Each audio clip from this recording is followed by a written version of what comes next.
Buenos días, doctora. Vamos a presentar el siguiente tema que lleva por título endocarditis infecciosa.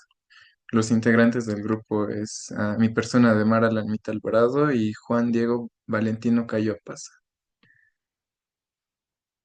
Para empezar, debemos entender primeramente qué es la endocarditis o qué definición tiene como tal. La endocarditis va a ser una entidad anatomoclínica, principalmente porque se va a caracterizar por la infección microbiana del endotelo cardíaco. Principalmente este puede ser valvular o puede ser extravalvular o de todo el corazón como tal. Principalmente pues se llega a localizar en el lado izquierdo del corazón, pero no solamente llega a afectar a ese lado, sino también puede llegar a comprometer lo que es el lado derecho o ambos lados al mismo tiempo. Principalmente esto se debe a partir de la llegada del microorganismo, ya sea por vía hematógena como tal, y esto inicia lo que es un proceso inflamatorio. Este proceso inflamatorio va a llegar a formar algunas estructuras que se denominan como tal vegetaciones, que son en sí unas lesiones que pueden desencadenar como tal la endocarditis infecciosa, y estas se llegan a formar ya sea por distintos componentes. En este caso podemos considerar lo que son los detritos celulares, material trombótico o inclusive lo que son los propios microorganismos que se llegan a almacenar dentro del mismo tejido como tal. Siguiente, por favor. Para continuar, también debemos entender qué factores nos predisponen en sí al desarrollo de la endocarditis. Como tal, ya se tiene estudios realizados donde nos habla de que la prótesis valvular, la cardiopatía reumática, la cardiopatía congénita, los prolapsos mitrales, las enfermedades degenerativas del corazón, ya sea también la presencia de miocardiopatías hipertróficas o inclusive lo que es la drogadicción parenteral, los electrodos del marcapaso, en este caso relacionados a aquellos componentes o componentes extra externos del corazón. También lo que es una larga estadía en salas hospitalarias son factores predisponentes de la endocarditis como tal, pero no solo contamos con eso, sino que también hay algunos factores que no se tienen como tal un estudio que puedan recabar el desarrollo de la endocarditis, pero dentro de estos tenemos lo que es las extracciones dentarias, las amigdalectomías, las manipulaciones o mayor del tracto genitourinario o digestivo como tal, que pueden en sí ambos o la presencia o la acción de estos pueden desencadenar una endocarditis infecciosa, ya sea por distintos medios y también por distintos microorganismos como tal. Siguiente, por favor. Dentro de la etiopatogenia, primero debemos entender que los microorganismos etiológicos más comunes que se llegan a encontrar principalmente van a ser las bacterias. Como tal, tenemos que dentro de estos, el 80 al 90% van a ser ocasionadas ya sea por los estreptococos o por los estafilococos, respectivamente. Dentro de los estreptococos o dentro de este grupo podemos encontrar lo que es la especie viridans o el Streptococcus viridans, que es el más común y puede desencadenar lo que es una miocardiopatía o una cardi- una cardiopatía infecciosa como tal, ya sea más de una especie más subaguda y sensible como tal a la penicilina y a otros betalactámicos. Dentro de estos también vamos a tener lo que es el Streptococcus bovis, que principalmente se asocia a afecciones malignas o benignas, sobre todo de la región del colon. Y también vamos a tener lo que es el Streptococcus fecalis o el enterococo también, que principalmente esta afección o la afección que se da va a ser principalmente nosocomial como tal, porque se puede o se le tiene asociado principalmente a la afección o al manejo con los instrumentos de urología o del tracto abdominal, también a lo que son las condiciones debilitantes, o dentro de esos también puede entrar lo que es una mayor afección a aquellas personas de una edad avanzada y aquellas personas que tienen una hospitalización prolongada. Dentro de estos también vamos a tener algunos del grupo de los estafilococos. Como tal, el más común o del que más se tiene estudio va a ser el Staphylococcus aureus coagulasa positivo. Principalmente este da un curso más agudo y puede ser más grave de la enfermedad o inclusive es el más letal que se tiene estudiado y va a ser o está más asociado en sí a aquellos pacientes con un antecedente de drogadicción endovenosa pero también debemos tener en cuenta lo que es el Staphylococcus epidermidis o el Staphylococcus albans. También este también es coagulasa negativo, principalmente es predominante en aquellos dispositivos o materiales extraños que se encuentren dentro del corazón, ya sea tal vez algunas prótesis como tal. Siguiente, por favor.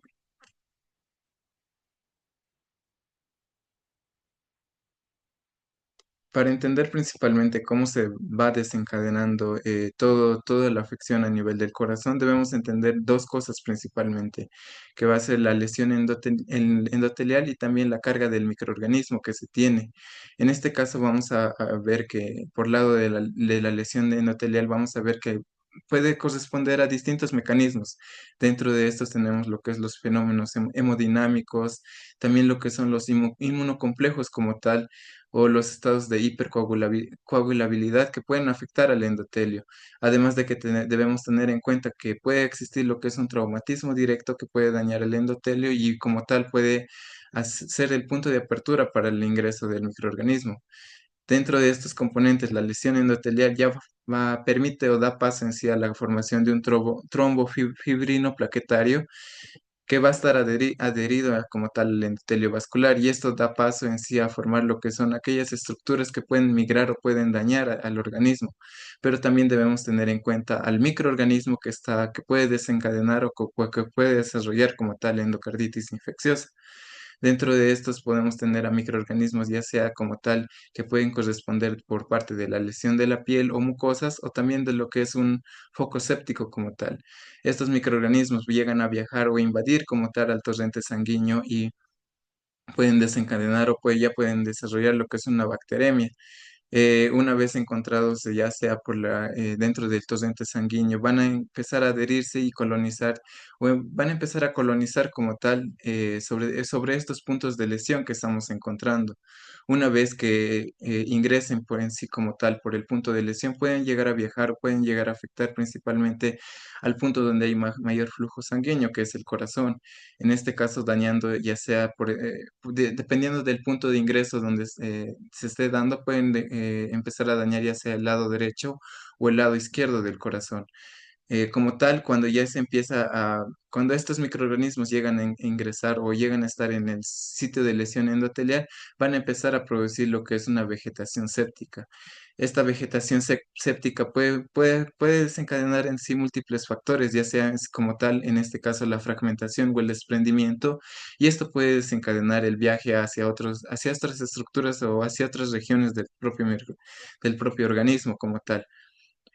Puede desencadenar lo que es una embolia séptica y esto puede desencadenar lo que es una infección o el infarto de otros tejidos remotos. Como tal, los más comunes van a ser, o el más preocupante como tal va a ser el sistema nervioso. Dentro de estos también vamos a ver que puede ocasionar lo que es una infección persistente como tal. Esto puede desencadenar en un daño ya sea hacia el hígado o hacia el riñón como tal, y esto puede causar lo que es conocido como metástasis séptica. Pero también cuando se va formando, ya sea se va formando lo que son las vegetaciones, ya sea con los componentes del microorganismo o con los componentes trombofibrinoplaquetarios de nuestro mismo organismo, pueden desencadenar lo que es una destrucción valvular o unas valvulopatías. Principalmente esto se puede dar en las valvulopatías aórticas, pulmonar, y esto puede desencadenar como una de las mayores complicaciones en una insuficiencia cardíaca. Siguiente, por favor. Y ahora, dentro de las clasificaciones que nosotros encontramos, vamos a tener desde distintos puntos de vista distintas clasificaciones. En este caso, cuando hablamos del tiempo de evolución que se vaya a dar, vamos a tener tanto a la aguda y a la subaguda. Sus características de la aguda principalmente van a ser aquellas que se da de una evolución rápida, que son en este caso menor a 2 semanas. Y esto puede causar un mayor daño como tal, sobre todo dentro de las válvulas que lleguen a afectar. Y en el caso de lo que es el tiempo de evolución subagudo, en este caso ya son evoluciones lentas y la signosintomatología llega a ser un poco más confusa porque llega a ser de mayor tiempo como tal y no llega a haber una sintomatología que nos diga que como tal ya se está dando lo que es una endocarditis infecciosa. Vamos a tener también que según el modo de adquisición vamos a encontrar lo que es la comunitaria nosocomial y como tal también se considera la asociada al abuso de drogas. Dentro de la comunitaria, como se ha ido hablando en sí del agente etiológico, vamos a encontrar lo que es los estreptococos o también los estreptococos como tal. Y las nosocomiales vamos a encontrar a los estafilococos. Las asociadas al abuso de drogas también están relacionadas con los estafilococos. Y según el tipo de válvula afectada, vamos a encontrar aquellas válvulas nativas que son correspondientes de nuestro mismo organismo o aquellas válvulas protésicas, en este caso en sí por mecanismos o por agentes externos que se estén dando, en este caso por la implantación de algunas prótesis como tal y que pueden desencadenar en una endocarditis infecciosa. Ahora, según el sitio anatómico afectado, como ya se ha ido desarrollando a lo largo de la exposición, tenemos que puede afectar ya sea tanto al lado izquierdo como al lado derecho del corazón. En este caso, cuando afecta lo que es el lado izquierdo, puede afectar ya sea a las válvulas mitral o aórtica, que son las más comunes en general. Y ahora cuando hablamos del lado derecho, en este caso puede afectar a la válvula tricúspide pulmonar, que ya se tiene relación, o según los estudios ya se tiene estudiado que son más comúnmente en aquellos que tienen un abuso a drogas endovenosas como tal. Pero no solamente se puede dar en en un solo lado del corazón, sino que puede darse en ambas cámaras del corazón o afectando a múltiples válvulas en sí. Y también tenemos aquellas que están relacionadas con un dispositivo. Ahora, dentro de la signosintomatología, esto va a depender mucho de... La signosintomatología como tal es variada, es muy amplia y es muy variada como tal, pero aparece aproximadamente a las 2 semanas después del evento que puede predisponer hacia la bacteremia. Pero también debemos considerar que la signosintomatología va a depender de distintos factores. En este caso vamos a tener lo que es la infección del endocardio valvular o mural, la embolización a distancia, que en este caso puede afectar a distintos órganos o puede llegar a afectar como tal ya a distintos órganos, ya sea el sistema nervioso, el sistema renal o el sistema digestivo mismamente. También vamos a tener que aquella bacteremia que se está desencadenando, ya sea por el viaje de las vegetaciones, puede desencadenar una diseminación hematógena y esto puede causar lo que es una metástasis séptica. Pero también vamos a encontrar que esto puede ser agravado por aquella respuesta inmunológica que se está dando en nuestro mismo organismo hacia el foco de infección. En este caso, cuando nosotros hablamos de las manifestaciones clínicas iniciales, son aquellas manifestaciones clásicas de una infección. Podemos tener en este caso lo que es la fiebre, el malestar general, el cansancio, los escalofríos, la pérdida de peso y las sudoraciones nocturnas. Pero ya cuando estamos hablando o cuando ya hay afección de distintos factores que están contribuyendo como tal a la afección, al, al, in- al endocarditis como tal, ya vamos a encontrar lo que es afecciones ya sea oculares o en este caso digitales. Tenemos dentro de esto lo que es las manchas de Roth o las lesiones de la retina o hemorrágicas como tal. Tenemos también lo que son los nódulos de Holster que pueden aparecer en lo que son las partes distales de los dedos. También tenemos lo que son los nódulos subcutáneos eritematosos dolorosos, que estos son característicos sobre todo de las manos y de los pies. También vamos a tener lo que son las lesiones de Janoway, que en este caso son aquellas lesiones que aparecen en la planta de los pies. Y también vamos a encontrar algunas máculas o pápulas hemorrágicas, en este caso su diferencia es que son indoloras. Siguiente, por favor. Continuando, vamos a ver que una de las complicaciones o las complicaciones más severas que se puede dar va a ser aquel viaje que se está dando por parte de las vegetaciones hacia otros sitios del organismo. En este caso, el sitio más afectado o el que es más preocupante va a ser el sistema nervioso central, ya que puede causar lo que es un evento isquémico, puede desencadenar en lo que es el desarrollo de abscesos o en lo que son hemorragias intracraneales. Pero también vamos a encontrar que dentro de las otras complicaciones tenemos lo que es a nivel cardíaco, lo que es la insuficiencia cardíaca. Podemos encontrar lo que es la dehiscencia de las prótesis valvulares, en este caso en aquellos pacientes que ya tienen este antecedente. Y vamos a ver que otras complicaciones son las infecciones controlables o la recurrencia misma de la enfermedad. Tenemos también lo que es la extensión perivalvular de la infección, los embolismos sistémicos o pulmonares o las aneurismas, en este caso micóticas, que pueden ser cerebrales o intraabdominales. Y también dentro de estos tenemos también lo que es la insuficiencia renal. Estas no son las únicas complicaciones que podemos encontrar, sino también tenemos lo que es las complicaciones a nivel del sistema musculoesquelético, a nivel de las manos, los ojos. Tenemos también lo que es a nivel o complicaciones ya más sistémicas, en este caso dándonos un shock como tal, un shock séptico que puede desencadenar en sí en lo que es el desarrollo de una falla orgánica como tal. Siguiente. Dentro de los diagnósticos diferenciales vamos a encontrar los principales por la signo-sintomatología, podemos encontrar grados de infección. En este caso, las infecciones pueden darse por por distintos puntos. También debemos distinguirlas tal vez de la artritis reumatoide o de la fiebre reumática, entre otros. Bien, primero que nada, muy buenas noches. En esta oportunidad voy a continuar con lo que vendría a ser el diagnóstico laboratorial que se tiene que tener para la endocarditis. Bien, el diagnóstico laboratorial de la endocarditis nos permite confirmar la sospecha clínica. Esto para tanto como identificar al microorganismo implicado, monitorear la respuesta al tratamiento y detectar complicaciones inmunológicas o sistémicas que se puede llegar a tener. El principal punto principal para lo que vendría a ser el diagnóstico laboratorial va referido a lo que vendría a ser los hemocultivos. Los hemocultivos son esenciales para el diagnóstico etiológico. Se deben obtener al menos 3 hemocultivos, o bueno, es lo recomendado. Esto se tiene que realizar en sitios distintos en un lapso de 24 horas y antes de realizar el inicio con el tratamiento de antibióticos. El aislamiento de los microorganismos típicos de la endocarditis, como tanto Streptococcus viridans, Staphylococcus aureus, Streptococcus faecalis, en múltiples cultivos constituye lo que debería ser un criterio mayor para los criterios de Duke que vamos a mostrar en las siguientes diapositivas. En algunas formas, tanto lo que debería ser subagudas o con antibióticos previos, los cultivos pueden llegar a ser, nos pueden dar negativos como tal, lo que se denomina una endocarditis con cultivos negativos, en cuyo caso se va a buscar lo que debería ser microorganismos con crecimiento difícil, tanto con lo que es el Klebsiella burreri o Bartonella. Bueno, para el diagnóstico laboratorial, igual se tiene que tener en cuenta lo que vendría a ser los marcadores inflamatorios, tanto para lo que vendría a ser BCG y PCR, ya que estos pueden estar elevados en el caso de una infección como tal, ya que estos van a reflejar la inflamación sistémica persistente.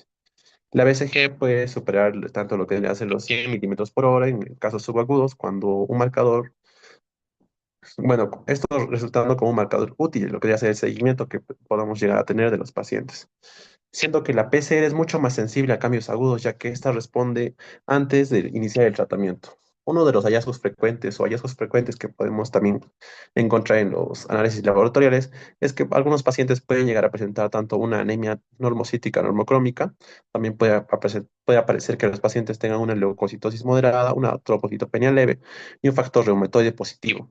Tanto también se puede, no tan relevante, pero igual de igual forma se puede encontrar tanto una microhematuria y un complemento bajo. Bien, continuando con lo que vendría a ser los criterios de Duke. Los criterios de Duke son, bueno, representan un estándar diagnóstico, el cual vendría a ser el más utilizado. Estos ya se encuentran tanto aprobados, tanto en distintas naciones, esto para diagnóstico de lo que vendría a ser la endocarditis infecciosa. Estos criterios de Duke se tienen que combinar con lo que vienen los hallazgos, tanto microbiológicos, los ecocardiográficos y los clínicos. Estos criterios en sí fueron diseñados para aumentar la sensibilidad y sin comprometer la especificidad, permitiendo un diagnóstico aún con cultivos negativos o sin evidencia en la ecografía inicial. Los criterios de Duke se definen principalmente en 2 puntos. Se definen en lo que debería ser, como se puede ver aquí, se definen tanto en lo que en criterios mayores como en criterios menores. Dentro de los criterios mayores tenemos 2 puntos principalmente, que vendrían a ser los hemocultivos positivos, los cuales nos van a dar presencia de microorganismos típicos, al menos 2 cultivos independientes, evidencia del compromiso endocárdico en la ecocardiografía. Eso se va a manifestar principalmente por lo que debería ser vegetaciones móviles, abscesos intracárdicos, dehiscencia en la prótesis valvular, nueva regurgitación valvular. Dentro de lo que vendrían a ser los criterios menores, estos ya no van ligados a lo que vendría a ser los hallazgos que vamos a realizar en el hemocultivo, sino que estos van más ligados a hallazgos que vamos a poder ver en los pacientes. Como primer punto tenemos lo que viene a ser la fiebre que se puede realizar en estos pacientes, la enfermedad cardíaca predisponente, los fenómenos vasculares, los fenómenos inmunológicos. Bien, para realizar, o bueno, para que un paciente sea diagnosticado como un endocarditis de forma definitiva, requiere principalmente dos criterios mayores. También puede realizarse tanto con un mayor más tres menores o cinco criterios menores. Dentro de lo que debería ser una endocarditis posible, va a estar dada por lo que debería ser un criterio mayor más uno o dos menores o tres menores. Bien, continuando con el siguiente punto. Para este punto tenemos lo que debería ser pruebas que nos van a ayudar a llegar al diagnóstico de la endocarditis. Como primer punto tenemos lo que debería ser las pruebas de imagen. Las pruebas de imagen son fundamentales ya que estas nos van a permitir tener una visualización como tal del paciente. En este punto tenemos lo que debería ser la principal herramienta diagnóstica para imagen es la ecocardiografía, en la cual tanto se puede utilizar dos tipos. En esta puede ser una transtorácica, una transesofágica, siendo que la transesofágica se utiliza mayormente para detectar vegetaciones, abscesos y prótesis valvulares.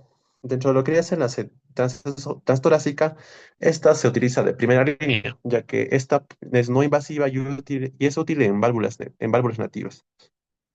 Y mientras que la transesofágica es indicada cuando hay una válvula protésica, cuando el resultado es negativo en lo que hace el cultivo, si se sospechan abscesos o complicaciones intracardíacas. La transesofágica es mucho más sensible, entonces esto nos va a ayudar tanto para abscesos perivasculares, fístulas o perforación de velos valvulares y resistencia de prótesis.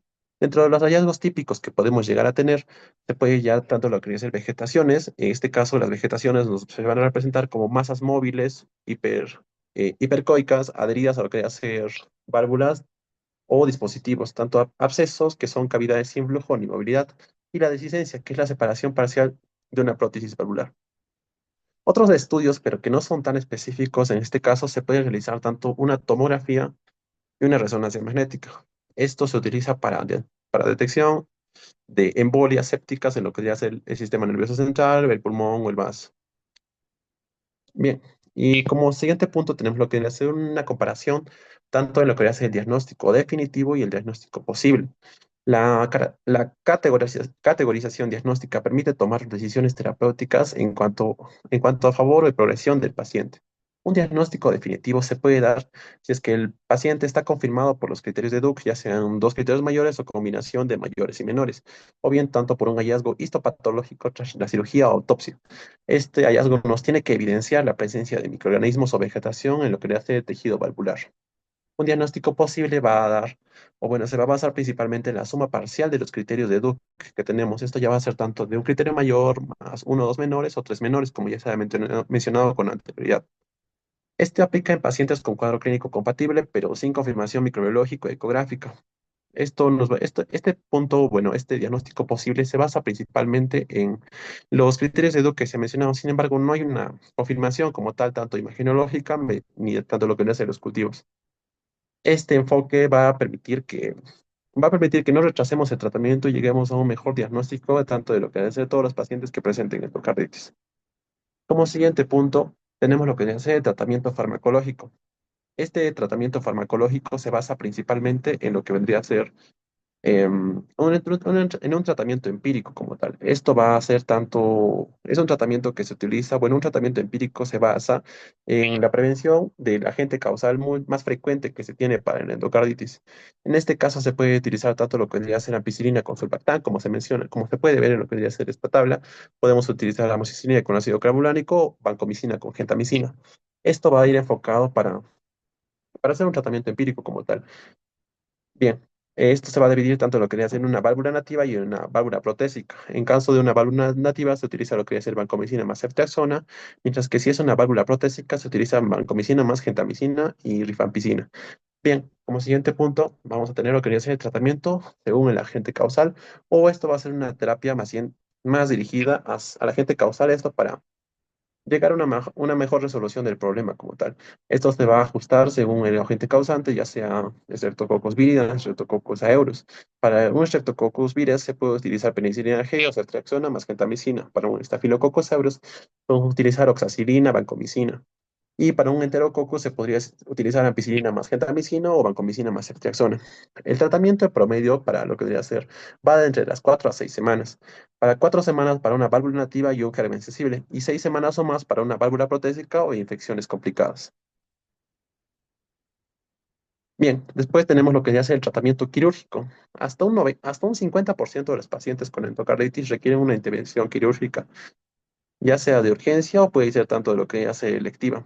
Eso también se va a dividir en lo que ya sea indicaciones absolutas, en las cuales vamos a tener que una indicación absoluta para realizar un tratamiento quirúrgico va a ser una insuficiencia valvular aguda severa con fallo cardíaco, una infección persistente a pesar de los antibióticos, vegetaciones grandes mayor a 10 milímetros, con embolización o alto riesgo embólico.